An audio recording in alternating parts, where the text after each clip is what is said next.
Lux is a real VIP package.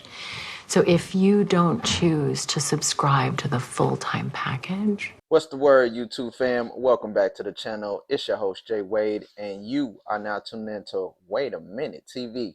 Today, I'm continuing my breakdown of the Black Mirror series. I'm going to give you all my initial thoughts and reaction to episode 1 entitled Common People, along with what I believe the ending meant.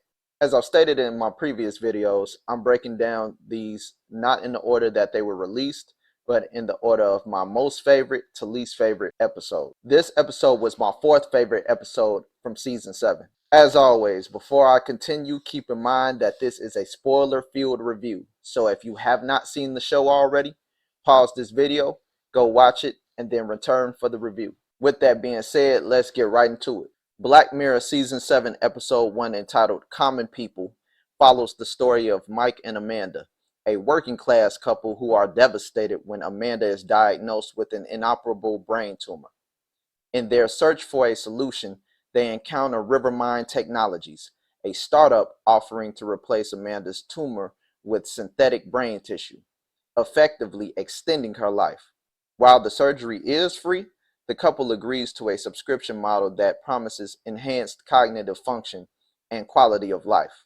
Initially, Amanda's condition improves, but as time progresses, the limitation of Rivermind's service becomes apparent. Amanda begins to involuntarily insert advertisements into her speech, jeopardizing her job and their financial stability. To afford the necessary upgrades, Mike resorts to performing degrading tasks on a live streaming platform called Dumb Dummies, where viewers pay him to endure humiliation. As the couple's situation deteriorates, Mike purchases a Lux Pass, a premium feature that allows users to manipulate emotions and sensations.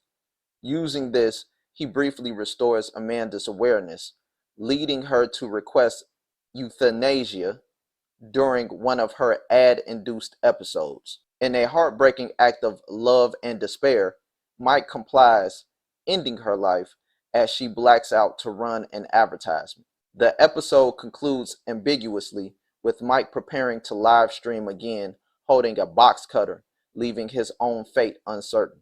My initial thought throughout this entire episode was, well, this is frustrating, to say the least. I ain't gonna lie, this was definitely a Black Mirror episode that pissed me off, and the fact that it was the first episode made it no better. The social commentary in this episode was clear as day about how big corporations, specifically streaming platforms, all too often take advantage of common people, and the ones that are most affected are those with low income. This episode also depicted how predatory these companies can be. Them offering to do the surgery for free was a clear indicator that they were preying on them from the jump. Check it out. A wise man once told me that nothing in this world is for free, and that if you ever are marketed a product or service for free, then you are the product and or service.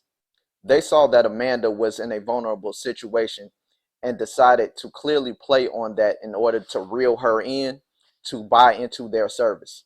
They probably knew and still didn't care that her and her husband were low income to begin with. The pay to upgrade service model runs rampant with real life streaming platforms today. Look, I bet you're on a streaming platform right now watching me talk, and that same streaming platform is offering to remove ads if you upgrade. Instead of offering some form of customer accommodation to fix any problems that they had, Rivermind Technologies would just tell them to upgrade or stay at the current package that they were having issues with. The most deplorable thing about this was that every time Amanda and Mike upgraded their service, the amount that they would have to pay in addition to what they were already paying was never really worth whatever the upgrade service would be. This drove them into an even larger financial bind than they started out with, causing Mike to resort to embarrassing himself on the internet for the world to see, just to earn some extra cash. I thought that the name of the platform, Dumb Dummies, was a very fitting name, and an obvious parody of the real life debauchery people do on the internet for money today. I'm sure most of you have seen in real life countless people who have used social media to boost their income when they were down bad on their luck financially, but at the cost of completely humiliating themselves in front of the world. What I believe the ending meant was because Mike had to unalive his wife because they couldn't keep up with the Rivermind service, he fell into a deep depression. He probably didn't feel like he had much to live for since his wife was no longer there. So when Mike went into that room with the box cutter in his hand, I believe he was going to intentionally unalive himself on the internet for the world to see, which ironically would probably have generated enough money for him to sustain himself and his wife. But at the end of the day, he wouldn't be around to receive it or use it because it would have obviously been too late. I think out of this entire season, this episode was the most true to the reality that we live in today. I love Tracee Ellis Ross in almost everything that I see her in. One of her most notable and appreciated performances, in my opinion, is her performance on Blackish.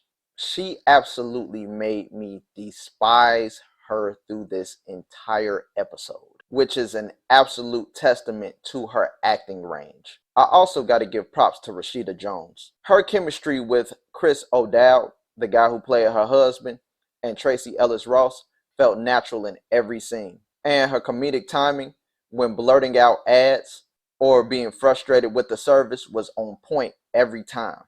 You all let me know down in the comments what your thoughts were on this episode and what you thought happened at the end. Please hit that like button, share and subscribe. And until next time, YouTube fam, I'm out.